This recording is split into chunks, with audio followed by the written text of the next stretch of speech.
Out-of-body experiences. Unpacked. Part 3 of the 3-part series.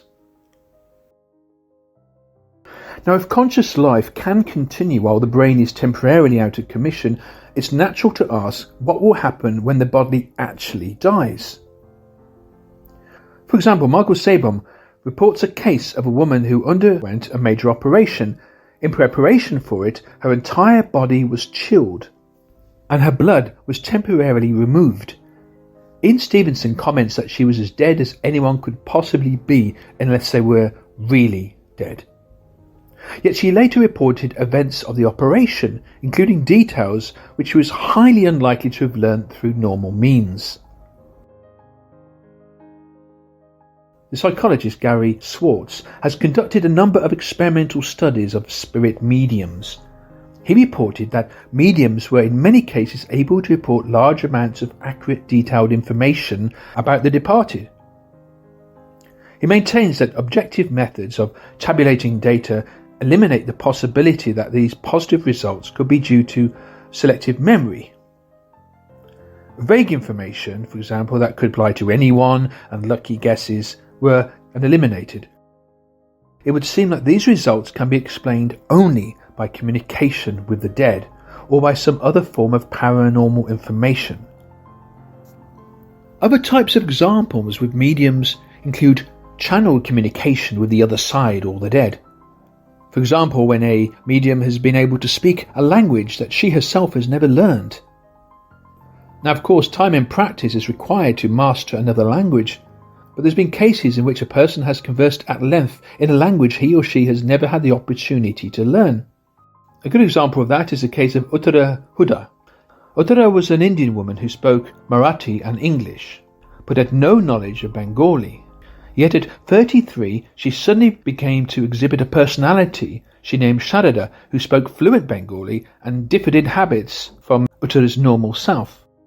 Sharada remained in control for several weeks and appeared a number of times thereafter for periods ranging from 1 day to 7 weeks. Unlike Uttara, Sharada seemed unacquainted with modern life, and again, unlike Uttara, she devoted a great deal of her time to religious practices. It seems that Uttara was overshadowed or possessed by the disincarnate personality of a lady who had lived in Bengal at an earlier period. Or one might suppose that she herself had once lived in Bengal in a previous life, and she somehow reverted mentally to that life. As far as reincarnation is concerned, there's a lot of empirical evidence suggesting that some form of transmigration may indeed actually take place. Ian Stevenson had studied literally thousands of cases in which a young child seems to have spontaneously remembered a previous life. In a typical case, the apparent previous existence took place near a child's home, and the child's parents were able to make contact with the family of the previous personality. In some cases, an investigator was able to learn about a child who described a previous life before any contact was made with the family of the alleged previous personality. That eliminates one of the most serious drawbacks of these cases, that the possibility that the child's testimony may have been contaminated by the contact of his or her so-called previous family. In Sri Lanka, a 3-year-old child named Thusita Silva began to describe a previous life in which she had lived near a river. She stated that a dumb boy had pushed her into the river and that her father had a boutique for selling flowers, and so on and so forth. Now, in summary, she made 13 verifiable statements, and all but 3 of these were correct for the family with the dumb child who had lost a girl from drowning. Most of Stevenson's cases come from parts of the world where people believe in reincarnation, however. This would not account, however, for the detailed evidence that is found in many of the cases themselves. An explanation favoured by Stevenson is that the belief in reincarnation tends to facilitate memories of past lives.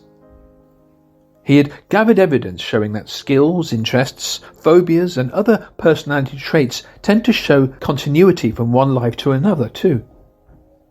He's also studied cases in which the child had birthmarks or birth defects corresponding to wounds causing death in the previous personality.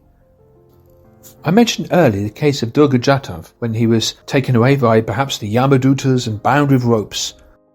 But this happens even without near-death experiences.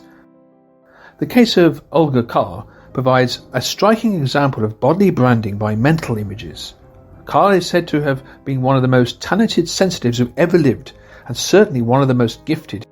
In one series of experiments, she would ask an investigator to think of a name and write it on a slip of paper while out of her sight. She would touch the paper without unfolding it and ask the investigator to concentrate on the name. Within 15 seconds to a minute, letters spelling out the name would appear in the form of red lines on her forearm and upper chest. Stevenson used examples like this to argue that mental images based on bodily wounds at death could be transferred to a developing fetus in the process of transmigrating. Of course, since the body of a fetus does not have the same proportion size as an adult body, it follows that the markings from a previous life from an adult would have to scale itself down in order to act as a one-to-one template. One common objection to the theory of reincarnation is that since the human population of the earth is increasing, not everyone can be the reincarnation of someone who's lived on the earth before. But of course, does that stand up if you consider that the soul, in the Vedic perspective, can occupy animal bodies before? Or what about other planets and the universe, and other humanoid species across the universe which appear in the Vedic scriptures? What about huge periods of time between incarnations? That's also possible. And that brings in another subject. If death is followed by rebirth, the question arises, what happens in the intervening period? Stevenson's cases do not shed much light on the issue of life between incarnations, but he does mention one case where an Indian boy named Jaspir apparently died of smallpox at the age of 3, but then revived. He is said to have undergone a pronounced change in personality after his recovery. At one point he began to speak of a previous life as a man named Jobaram, who was duly identified and who had died at about the time of Jaspir's apparent death. Could this be taken to mean that Sobaram personality occupied the dead body of Jaspir and revived it? Jaspir claimed that after death, he, as Sobaram, met a sadhu, a holy person, who advised him to take over the body of Jaspir. Unfortunately, hypnosis is notorious for generating false memories, so that way you can't prove much. In some cases, however, hypnosis may convey useful information about past lives. Consider the case of a young woman named Catherine who was hypnotized by psychiatrist Brian Weiss. Catherine gave detailed accounts of many past lives, and she also described intermediate phases of existence between those lives. Of course, we don't know if they were genuine, since it can't be proven, but they spanned a wide range of times and places from ancient Egypt to England in the days of sailing ships. One point in favour of authenticity is that Catherine's past lives all involved humble circumstances, including poverty, simplicity and servitude. So these things were not complementary to her ego. Also, Dr. Weiss did not believe in reincarnation himself when he began the hypnotherapy, so he did not induce her to concoct any fanciful past lives himself. To Weiss, the most interesting feature of Catherine's story is that she would repeatedly describe intermediate states between incarnations that resemble the states reported in near-death experiences. Thus, at the end of one past life account, she said, "I've left my body. I see a wonderful light. There are people coming to help me, wonderful people. The soul finds peace here. You leave all bodily pains behind you. Your soul is peaceful and serene. The light is so brilliant." Catherine spoke of personalities that she called the Masters, who lived in the intermediate realm and provided wise advice to the incarnating souls.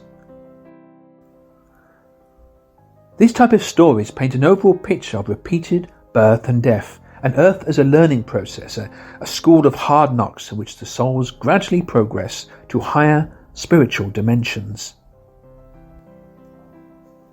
Anyway, what I've shared here is just a number of examples. published in Sadapruta's book.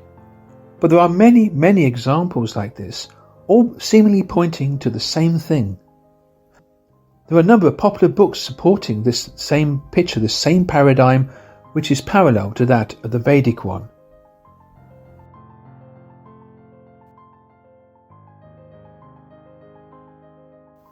Thanks for watching.